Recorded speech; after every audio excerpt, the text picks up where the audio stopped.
the technology likely to have the greatest impact on the next few decades has arrived.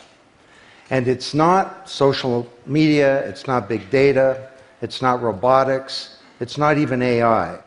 And you'll be surprised to learn that it's the underlying technology of digital currencies like Bitcoin. It's called the blockchain. Blockchain. Now, it's not the most sonorous word in the world, but I believe that this is now the next generation of the internet, and that it holds vast promise for every business, every society, and for all of you individually. You know, for the past few decades, we've had the Internet of Information. And when I send you an email or a PowerPoint file or something, I'm actually not sending you the original, I'm sending you a copy. And that's great. This is democratized information. But when it comes to assets, things like money, financial assets like stocks and bonds, loyalty points, intellectual property, music, art, a vote, carbon credit, and other assets, sending you a copy is a really bad idea. If I send you $100, it's really important that I don't still have money and that I can't send it to you. So this has been called the double spend problem by cryptographers for a long time. So today, we rely entirely on big intermediaries, middlemen like banks, government, big social media companies, credit card companies, and so on, to establish trust in our economy. And these intermediaries perform all the business and transaction logic of every kind of commerce, from authentication, identification of people, through to clearing, settling, and record keeping. And overall, they do a pretty good job, but there are growing problems. To begin, they're centralized. That means that they can be hacked, and increasingly are. And JP Morgan, the US federal government, LinkedIn, Home Depot, and others found that out the hard way. They exclude billions of people from the global economy.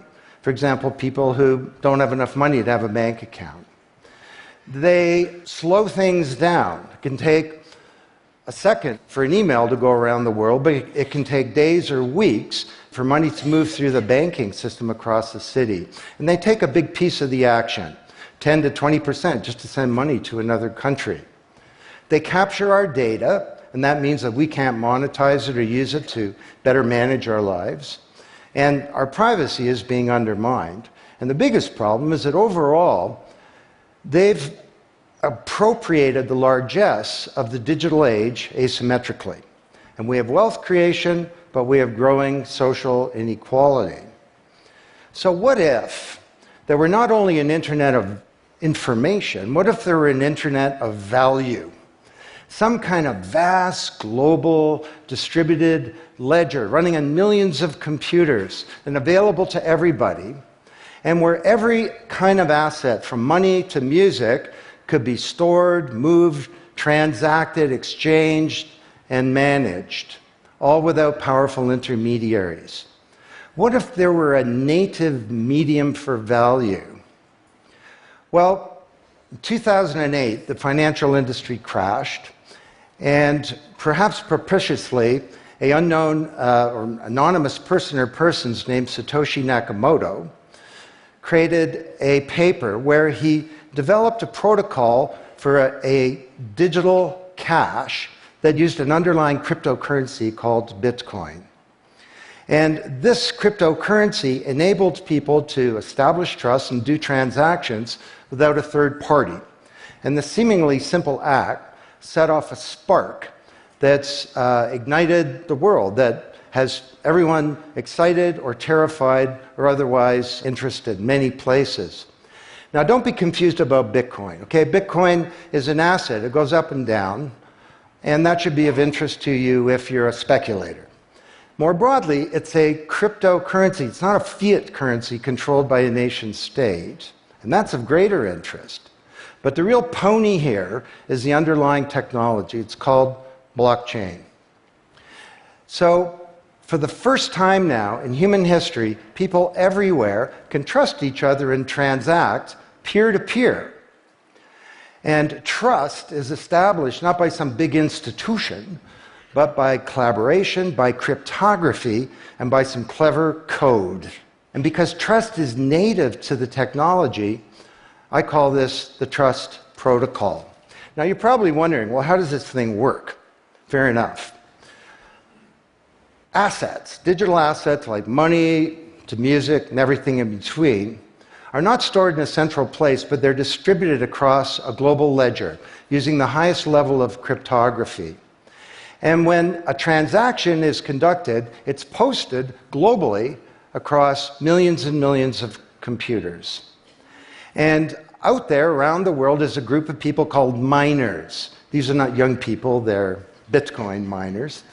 And they have massive computing power at their fingertips, 10 to 100 times bigger than all of Google worldwide. And these miners do a lot of work. And every 10 minutes, kind of like the heartbeat of a network, a block gets created that has all the transactions from the previous 10 minutes. And then the miners get to work trying to solve some tough problems. And they compete. And the first miner to find out the truth and to validate the block is rewarded in digital currency. In the case of the Bitcoin blockchain, with Bitcoin. And then, this is the key part, that block is linked to the previous block and the previous block to create a chain of blocks. And everyone is time-stamped, kind of like with a digital wax seal. So if I wanted to go and hack a block and say, pay you and you with the same money, I'd have to hack that block, plus all the preceding blocks, the entire history of commerce on that blockchain, not just on one computer, but across millions of computers simultaneously, all using the highest levels of encryption in the light of the most powerful computing resource in the world that's watching me. Tough to do. And this is infinitely more secure than the computer systems that we have today. Blockchain, that's how it works. So the Bitcoin blockchain is just one. There are many. The Ethereum blockchain was developed by a Canadian named Vitalik Buterin. He's 19 years old. And this blockchain has some extraordinary capabilities. One of them is that you can build smart contracts. It's kind of what it sounds like. It's a contract that self-executes. And the contract handles the enforcement and the management, performance, and payment. The contract kind of has a bank account, too, in a sense, of agreements between people. And today, on the Ethereum blockchain, there are projects underway to do everything from create a new replacement for the stock market to create a new model of democracy where politicians are accountable to citizens. So, to understand what a radical change this is going to bring, let's look at one industry, financial services. You recognize this? Rube Goldberg machine. It's a ridiculously complicated machine that does something really simple, like crack an egg or shut a door. Well, kind of reminds me of the financial services industry, honestly. I mean, you tap your card in the corner store, and a bit stream goes through a dozen companies, and each with their own computer systems, some of them being 1970s mainframes, older than many of the people in this room. And 3 days later, a settlement occurs. Well, with a blockchain financial industry, there would be no settlement because the payment and the settlement is the same activity. It's just a change in the ledger. So Wall Street and all around the world, the financial industry is in a big upheaval about this, wondering, can we be replaced, or how do we embrace this technology for success? Now, why should you care? Well, let me describe some applications. Prosperity.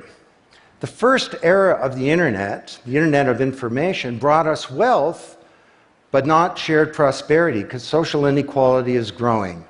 And this is at the heart of all of the anger and extremism and protectionism and xenophobia and worse that we're seeing growing in the world today. Brexit being the most recent case.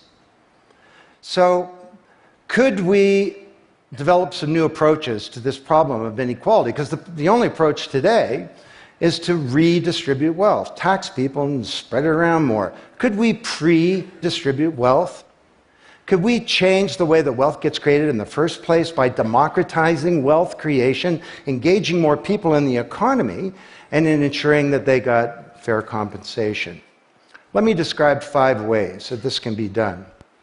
Number 1, did you know that 70% of the people in the world who have land have a tenuous title to it?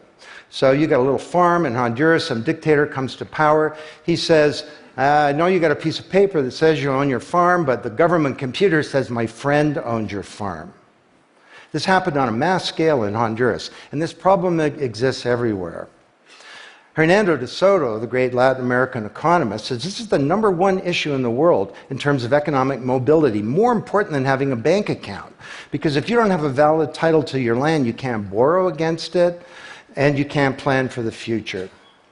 So today, companies are working with governments to put land titles on a blockchain. And once it's there, this is immutable.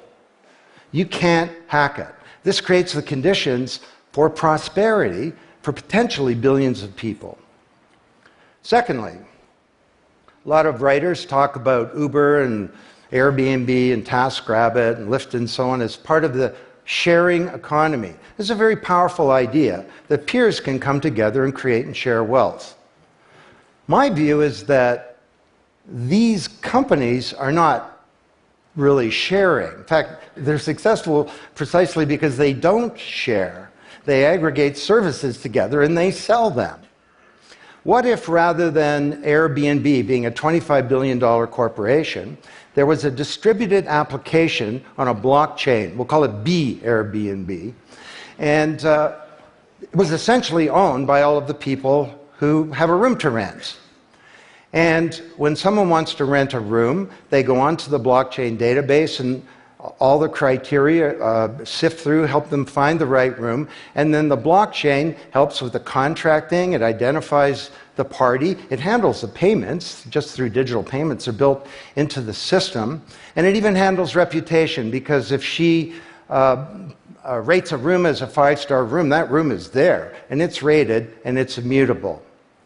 So the big sharing economy disruptors in Silicon Valley could be disrupted, and this would be good for prosperity. Number 3, the biggest flow of funds from the developed world to the developing world is not corporate investment, and it's not even foreign aid. It's remittances. This is the global diaspora, people who've left their ancestral lands, and they're sending money back to their families at home. This is $600 billion a year, and it's growing, and these people are getting ripped off. Annalie Domingo is a housekeeper, and she lives in Toronto, and every month she goes to the Western Union office with some cash to send her remittances to her mom in Manila. It costs her around 10%. The money takes 4 to 7 days to get there. Her mom never knows when it's going to arrive. It takes 5 hours out of her week to do this. 6 months ago, Annalie Domingo used a blockchain application called Abra. And from her mobile device, she said $300 went directly to her mom's mobile device without going through an intermediary. And then her mom looked at her mobile device, and it's kind of like an Uber interface. There's Abra tellers moving around. She clicks on a teller that's a 5-star teller. He's 7 minutes away. The guy shows up at the door, gives her Filipino pesos. She puts them in her wallet. The whole thing took minutes, and it cost her 2%. This is a big opportunity for prosperity. Number 4, the most powerful asset of the digital age is data. And data is really a new asset class, maybe bigger than previous asset classes like land under the agrarian economy or an industrial plant, or even money. And all of you, we create this data. We create this asset. And we leave this trail of digital crumbs behind us as we go throughout life. And these crumbs are collected into a mirror image of you, the virtual you. And the virtual you may know more about you than you do, because you can't remember what you bought a year ago or said a year ago or your exact location a year ago. And the virtual you is not owned by you. That's the big problem. So today there are companies working to create an identity in a black box. The virtual you owned by you. And this black box moves around with you as you travel throughout the world, and it's very, very stingy. It only gives away the shred of information that's required to do something. A lot of transactions, the seller doesn't even need to know who you are. They just need to know that they got paid. And then this avatar is sweeping up all this data and enabling you to monetize it. And this is a wonderful thing, because it can also help us protect our privacy. And privacy is the foundation of a free society. Let's get this asset that we create back under our control, where we can own our own identity and manage it responsibly. Finally,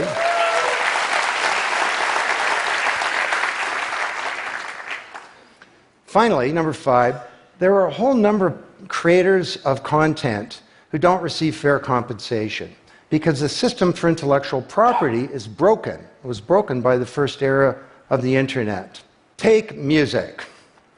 Musicians are left with crumbs at the end of the whole food chain. You know, if you're a songwriter, 25 years ago you wrote a hit song, it got 1 million singles, you could get royalties of around $45,000. Today you're a songwriter, you write a hit song, it gets 1 million streams, you don't get $45K, you get $36.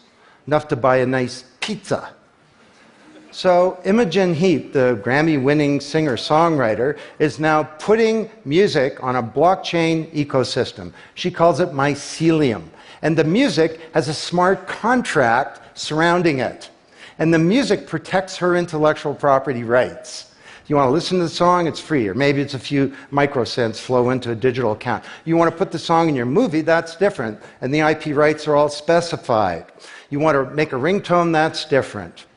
She describes that the song becomes a business. It's out there on this platform, marketing itself, protecting the rights of the author, and because the song has a payment system, in a sense a bank account, all the money flows back to the artist, and they control the industry rather than these powerful intermediaries. Now this is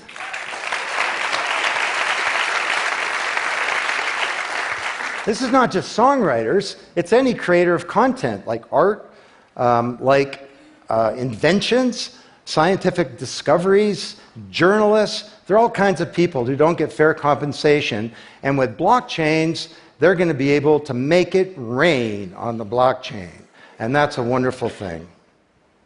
So these are 5 opportunities out of a dozen to solve one problem, prosperity, which is one of countless problems that blockchains are applicable to. Now, technology doesn't create prosperity, of course, people do.